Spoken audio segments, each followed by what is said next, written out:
Hallo zusammen, ich bin's mal wieder, euer Michael, und heute gibt's von mir ein Video zu diesem brandneuen Objektiv, und zwar dem Tamron 35 bis 100 mm mit der Blende 2.8. Gern hätte ich das Video draußen für euch aufgenommen, aber das Wetter spielt da gerade nicht mit.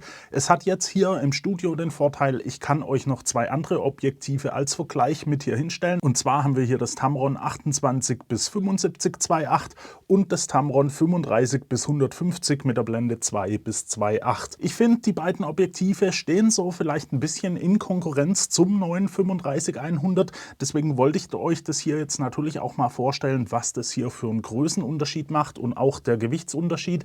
Ich blende euch die Gewichte hier mal ein, dann seht ihr das direkt, was das für einen Unterschied beim Gewicht eben macht.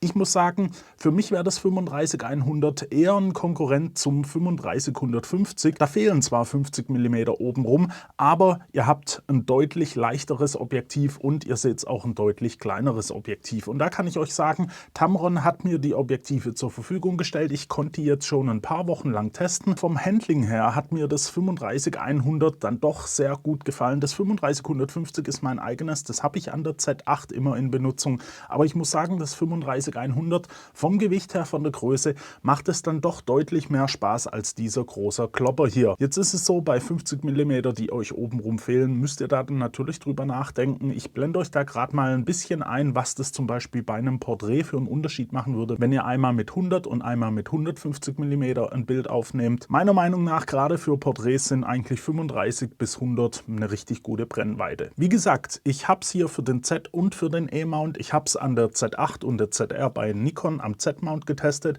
und an der Sony A7R5 am E-Mount. Das neue 35-100 wurde mir von Tamron zur Verfügung gestellt, sonst hätte ich das jetzt gar nicht zum Release-Termin. Es ist aber so, ich werde dafür nicht bezahlt und darf meine Meinung natürlich wie immer frei äußern. Und dann kommen wir doch jetzt einfach mal zu ein paar Daten. Ich stelle die zwei hier gerade mal weg und wir schauen uns die hier genauer an. Wir haben hier also ein Objektiv, das hat eine Länge von ungefähr 12 cm. Also vom Bajonett bis zur Spitze hier vorne habt ihr ca. 120 mm Länge und das Ganze kommt mit einem Gewicht von 565 Gramm am E-Mount und 575 Gramm am Z-Mount. Es hat einen Durchmesser von 80 mm und bringt euch ein Filtergewinde von 67 mm mit. Das Ganze ist also meiner Meinung nach schon sehr kompakt. Jetzt haben wir hier an Ausstattung nicht wirklich viel geboten. Also ihr habt hier zwar einen Umschalter, wo ihr zwischen drei Custom-Profilen umschalten könnt und einen Funktionsknopf. Ich vermisse aber so ein bisschen einen AF-MF-Umschalter, also das Umschalten vom Autofokus, weil ich das Objektiv sehr gerne an der ZR für Video genutzt habe und da dann doch ab und zu auch mal gern manuell fokussiere. Da muss ich dann also immer ins Kameramenü gehen. Das wäre schön gewesen, wenn es den Schalter hier gegeben hätte. Ist leider nicht da. Ihr habt aber auch den üblichen USB-C-Anschluss hier noch bekommen, wo ihr das Ganze auch noch programmieren könnt. Wie gesagt, ich habe es an der ZR unter anderem für Video verwendet und da macht natürlich der Zoom-Ring und vor allem der Fokusring eine gute Arbeit. Also vom Gefühl her, der Fokusring, das ist klar, Focus by Wire. Das könnt ihr euch aber konfigurieren und das funktioniert da sehr gut. Also ihr könnt da auch sehr gut manuell fokussieren und auch beim Zoom ist es wirklich so, dass ihr da sehr smooth, sag ich mal, also sehr gleichmäßig rein und raus zoomen könnt. Da bin ich also wirklich sehr zufrieden damit gewesen. Ich will aber nicht zu viel über die technischen Daten und so weiter reden, denn die könnt ihr auch alle im Internet nachlesen. Jetzt geht es wirklich mal um die Bildqualität. Ich habe hier meinen Laptop, den ziehe ich gerade mal ein bisschen her. Ich stelle die hier mal zur Seite und dann schauen wir uns gemeinsam einfach mal ein paar Bilder und Videos an, wo ich euch ein bisschen was zur Bildqualität und eben der Performance von dem Objektiv sagen kann. Kommen wir mal zur Schärfe und da muss ich erstmal ganz ehrlich sein. Heutzutage ist es für einen Hersteller, glaube ich, wirklich schon schwer, ein Objektiv zu bauen, das nicht mehr richtig scharf ist. Ich hatte jetzt in den letzten Jahren eigentlich kein wirkliches Objektiv, wo ich gesagt habe, die Schärfe, die reicht mir nicht. Selbst bei Offenblende performen da die meisten Objektive jetzt richtig gut. Klar, mit dem ganzen Computer und der Fertigung und so weiter, was da jetzt so im Hintergrund möglich ist, können die Hersteller jetzt natürlich perfekte Objektive bauen, beziehungsweise fast perfekte Objektive. Es ist dann vielleicht nur noch eine Geldfrage. Jetzt ist es natürlich so, die letzten, ich sag mal 5%, die es bis zu 100% Performance so gibt, die sind natürlich am schwersten zu erreichen und man muss eben realistisch bleiben. Wir haben hier ein Zoom-Objektiv, das wird keine Festbrennweitenschärfe haben. Und wenn wir uns das hier mal anschauen, dann ist es eben auch so. Bei Blende 2.8 ist es meiner Meinung nach schon völlig ausreichend scharf. Also da kann man sich eigentlich nicht beschweren. Aber es ist eben so leicht abgeblendet. Auf Blende 4 tut sich hier dann doch nochmal ein bisschen was. Und auch der Kontrast wird nochmal ein bisschen besser. Ihr müsst aber beachten, bei der Vergrößerung sind wir hier bei 200%, damit wir da wirklich einen größeren Unterschied erkennen. Das ist also schon wirklich Pixelpiepen auf hohem Niveau. Wie gesagt, meiner Meinung nach ist das Objektiv auch bei Offenblende 2.8 völlig tauglich. Also da würde ich mir nie Gedanken drüber machen. Aber es ist eben so, es ist immer ein bisschen Luft nach oben. Auch im Randbereich ergibt sich da dieses Bild. Ihr bekommt dadurch Abblenden einfach noch ein bisschen mehr Schärfe ins Bild rein, auch insgesamt den Kontrast eben. Ihr habt weichere Kanten, das ist auch ganz klar im Weitwinkel. Da seht ihr das einfach beim Telezoom, also im Zoom-Bereich 100 mm. Da habt ihr das nicht so, da ist es schon homogener, will ich mal sagen, das Bild über den kompletten Bildbereich. Aber es ist eben so bei 2.8, ihr habt eine Schärfe, abgeblendet 4 oder 5, 6 bekommt ihr da einfach noch einen Tick mehr.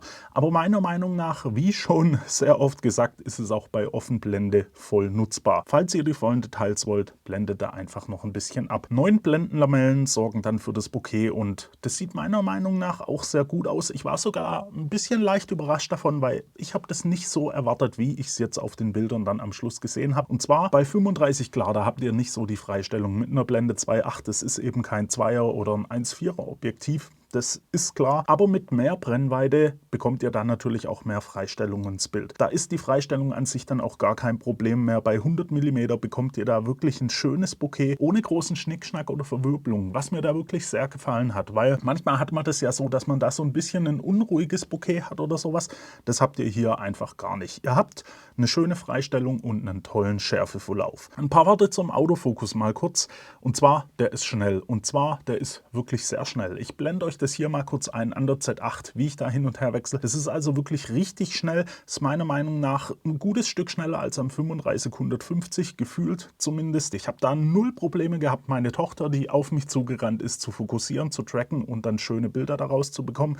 Klar, an der Z8 funktioniert das Ganze natürlich ein bisschen besser als an der Sony, weil es wird eben an der Z8 nicht begrenzt. Bei Sony habt ihr das ja, dass die unter anderem eben auch die Bilder pro Sekunde begrenzen und vielleicht auch so ein bisschen den Autofokus. Das Problem habt ihr an der Z8 natürlich überhaupt gar nicht. Also da funktioniert es tippitoppi. Aber man muss natürlich auch sagen, auch an der Sony und selbst an der A7R5 performt das richtig gut. Also da solltet ihr euch meiner Meinung nach auch überhaupt gar keine Gedanken drüber machen müssen. Und dann gucken wir uns mal noch das Gegenlichtverhalten an mit Ghosting und Flares. Und da seht ihr, das hält sich eigentlich sehr in Grenzen. Das war ja so ein bisschen das Problem beim 35-150, dass das in Gegenlichtsituationen schon so ein bisschen ein Problem mit Flares und vor allem Ghosting hatte. Also dass ihr da die Linsenelemente da gesehen habt. Ich kann euch das gerade mal einblenden. Ich habe da einen Vergleich gemacht und das seht ihr deutlich auf der rechten Seite des 35-150. Da seht ihr doch mehr Ghosting, also diese einzelnen Linsenelemente in der Sonne. Beim 35-100 sieht es da schon deutlich besser aus. Es ist aber wirklich so, beide sind so, dass ich nicht sagen würde, boah, das 35-150 kann ich da jetzt nicht nutzen, weil das irgendwie schlimm wäre.